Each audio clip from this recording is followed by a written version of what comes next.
Make that big boss less special. It ain't no game, but they saying welcome to the second level.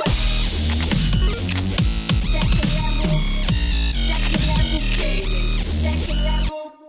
What's up, guys? We're back with our coverage of Wizard World 2018, and we're with one of our favorite people of all time. We're with Ethan. The undeniable. Ethan from Thousand Faces Cosplay. He actually on the way over here, after I grabbed him, said this is the first interview he's doing with us with a shirt on. I know. Right. I'm setting some new records here. That's true. I told him he's going to have to take it off just for me. It's kind of a half a shirt, to be fair. For you, man. Just for me. For you. If it weren't a singlet, I would. I have to take like all the pants off to get the shirt. I mean, I'm not complaining. No, but everyone else is. Yeah. So, you're Bane today. You want to talk about, because that's a new one for us. We've not seen Bane yet. Can you talk a little bit about it? You don't have your mask. Your mask is back at the table, but talk a little bit about kind of where Bane came from. Sure. So I'd already done Dark Knight Rises version of Bane because that's cool. He's slightly physically smaller. So I wanted to do that version first, and I wanted to do this version when I had a bit more muscle mass on me. Now that you're huge.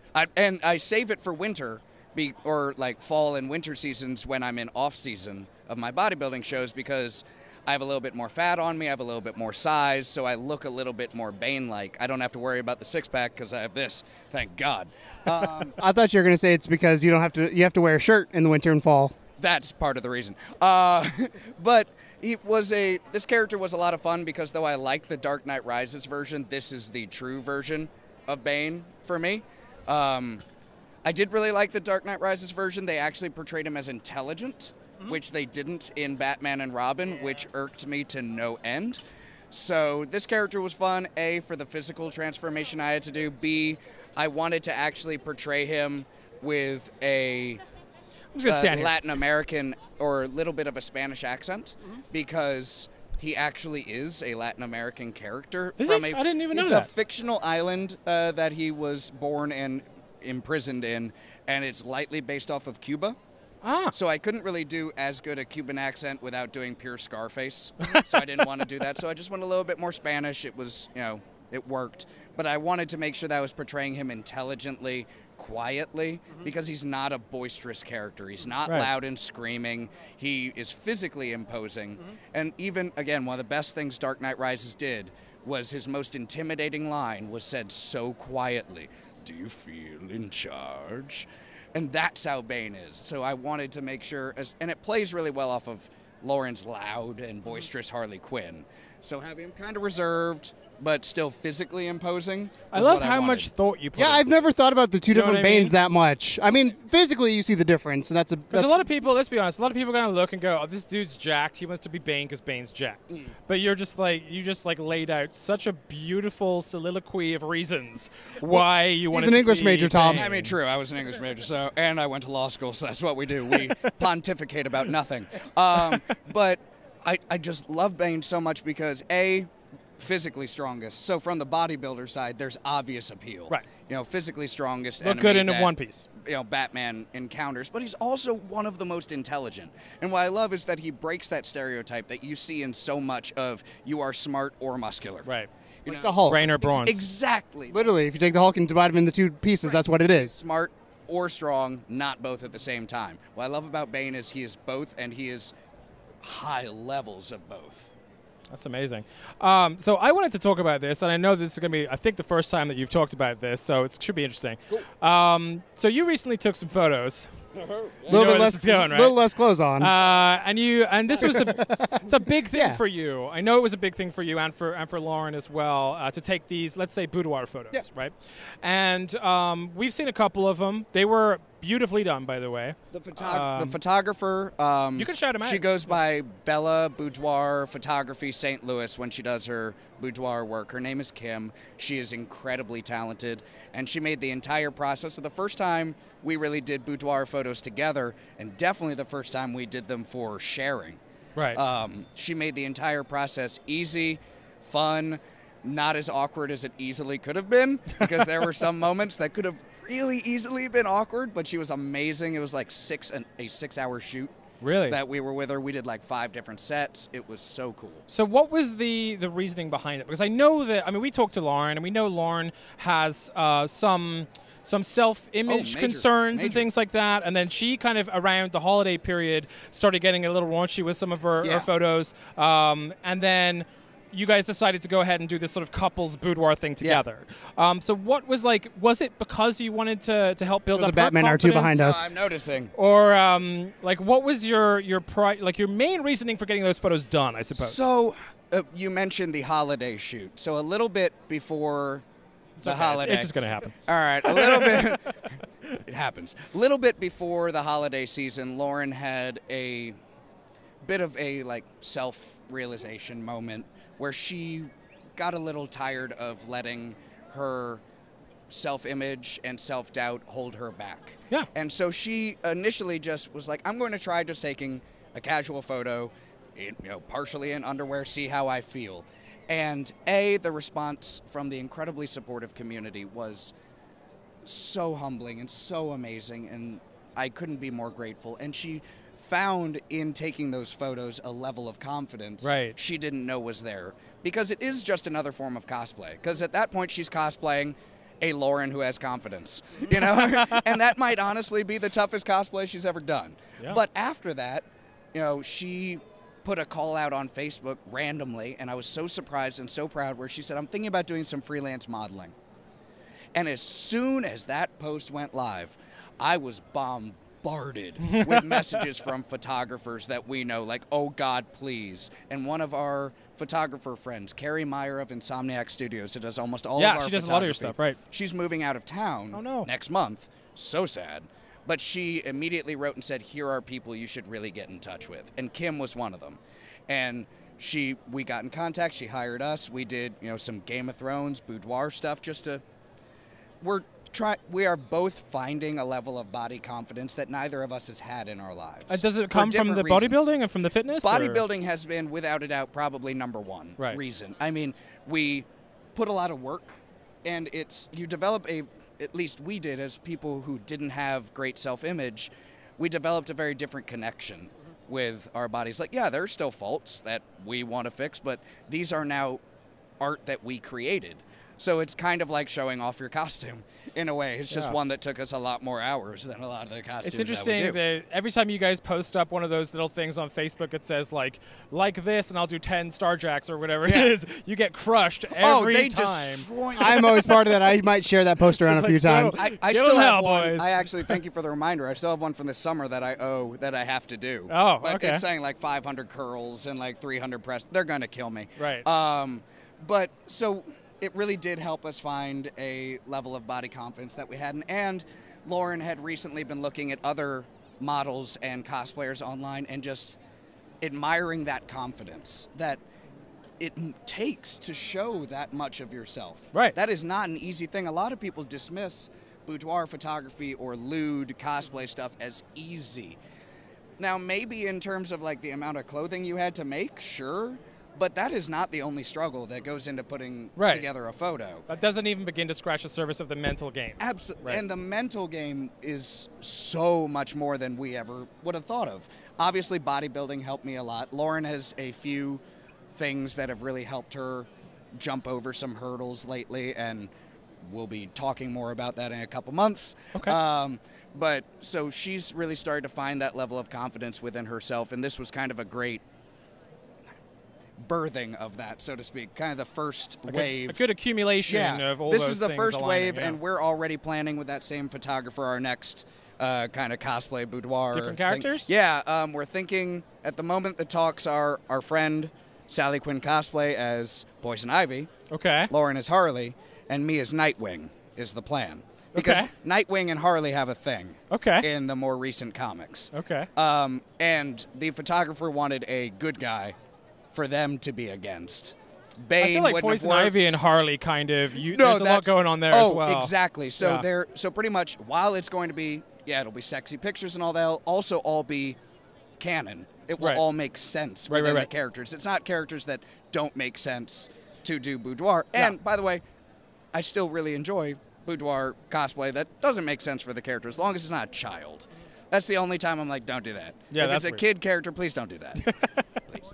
So you may not know this, but you're talking about Lauren coming out, and after she posted those pictures during the holidays, I reached out, and I don't know if you saw the message on Facebook, but we both see everything that's sent to us. Cool. Everything. But it was one of those things where I I'm not the most articulate. I'm not an English major. My English isn't good. So you got a Ain't degree great. that paid off as opposed to an English. I dropped out, so yeah. Hey, sometimes that's It paid off. Oh. Just ride through. Right through. Yeah. It's cool. That's fine. Anyway. But anyway, no, I reached out to her and said, look, I appreciate, because we know you guys on a little bit more personal level than maybe the average person looking at your stuff, and it's really cool. And I told her the coolest part of it is I know she's not doing it to be lewd, to be obscene, to be like, look at my ass, even though she is saying, look at my ass. Which, and again, like, there's nothing wrong if someone wants to go, look at my ass, I worked hard for this, check it out. Like, more power to you. I feel like there is such a stigma against, especially women, having confidence in their own bodies. And there are so many subtle ways that society and individuals try to prevent women from doing that, through the names that they get called, through even like inside joke things like thought that hoe over there. Like, just because a woman dares to actually have confidence in her body and show it without the permission of a man. Like, Crazy concept. I know, it's horrifying. How do you think this all ties into kind of the Me Too campaign that's been going on recently in terms of all this sexual harassment allegation stuff? Because let's be honest, that's kind of hit boiling point at this point, where like there are so many people that are coming forward and so many people deservedly getting taken down for this kind of behavior. So I'm not sure how much it relates to Me Too precisely, because one of the cool things about the cosplay community is they were a little ahead of Hollywood. Right. Because cosplay is not consent has been around longer than the Me Too movement. So while the Me Too movement may have galvanized, a lot of people and really solidified the issue in people's minds, I feel like cosplay is not consent, and the entire notion of body positivity that you see within the cosplay community has already allowed that to thrive. What I do see a lot more now of, oddly, I see it online now a lot more of both ends of the spectrum. I see a lot more of people saying, that's not cosplay because she's in underwear. Right. Or that's not cosplay because it's body paint, and somehow that's not sufficient. Body paint is awesome. It's and difficult. Yeah. But on the other Very end of the spectrum, I also see a lot of people jumping down those people's throats saying, you have no right to gatekeep, you have no right to say what is and isn't cosplay, and you're the people causing problems in the community. Not the person enjoying wearing underwear and making photos. It's the person who's saying you're not allowed to do that causes problems. That's an awesome tracer. Sorry, I know you guys can't see it, but it was really cool. There's the other thing that I wanted to bring up as well, because this kind of ties into the last time that we saw you guys was at Indie PopCon. Yeah. And we stole Lauren, and we went out with her. I love that video so much. And she ended up partying with Spider-Man and Titans, and Joker showed up. I have watched that kinds of video stuff. so many times. It was a great time, and we had a blast chasing her around. I think the we con. told you afterwards, off camera. She goes to us. She goes, I thought I had no shame. Yeah, that's the interesting part, is that she said that, because she said, I thought I had no shame, and then like we were kind of like, that's sad and happy at the same time. It made us giggle, but at the same time we're like, hope she was okay with it, and we were nervous about it. She honestly, like, being 100% honest, did have a little anxiety upon returning to the table, because that was a lot of attention on her at that point in a very high energy situation. But that's one of the cool things that cosplay has done, is given her a way of combating that anxiety actively instead of letting it stop her immediately. Yes, she had anxiety, but she was able to push through. She was able to still do these fun things. Yes, she had to kind of take 20 minutes afterwards and breathe and all of that, but that's something that a little while ago she might not have been able to do nearly as well. And that's one of the amazing powers that cosplay has. You know what I thought about it? I thought there were 50 to 70 people that were surrounding her. Oh, jeez, I didn't even see that. There's a lot of people. Yeah, what's on camera, it's only like, I don't know, maybe 10, 15 tops, but around us, there's quite a few. Surrounding her while she was, which I can understand, it was very nerve-wracking for her. But those 50 to 70 people are going to take that memory, and they're going to remember that for years. And that's what honestly makes it all worth it. Like, getting to know, like, yes, I might be a little nervous or uncomfortable right now, but dang it, that person is going to have a good memory to leave with. And that makes it worth it. And so does just the continued practice of, just the continued practice of how to deal with anxiety. Right. And if you can deal with it in this situation in cosplay, you can use those techniques outside of cosplay. Absolutely. Eventually, with enough practice inside cosplay, you can translate them to Don't worry about it. It's just going to happen. Yeah. You can translate that to real world skills as well. And from our perspective, because we talked about it afterwards when she came up and said that, we're like, we want to make sure before we put this up, she's cool with it, all that kind of stuff. Thank you so much for doing that. Thank you. Because we understand, like, she is putting herself out there, and you put yourself out there every day when you guys post these photos. Like, the internet is not necessarily a nice place. It's toxic. So we understand from our perspective is that respect. We don't want to do anything that you guys are uncomfortable with. We don't want you to feel out of place, but it's cool for us to know we've been a part of something like that, because it was that magical moment. Our friends still talk about it. The T-Rex found us that she was chasing and said, "Hey, that was me running. I didn't know you were there." Posted in the comments on the video. I think you really hit on saying there. I think something that really helped cause such a good response to Lauren's boudoir stuff and the Game of Thrones boudoir stuff that we just got another photo back yesterday. I can't wait to post. Is that people have seen the transition. They've seen the growth. They didn't see us starting at this level. And they know that behind each one of those pictures, there is a struggle that goes into it. And I feel like that's really important for people to remember, that you see the photos online of like boudoir or lewd cosplay and the people looking super confident and just rocking it. But that have all been touched up. Well, I mean, some people do no touch-ups, and more power to them.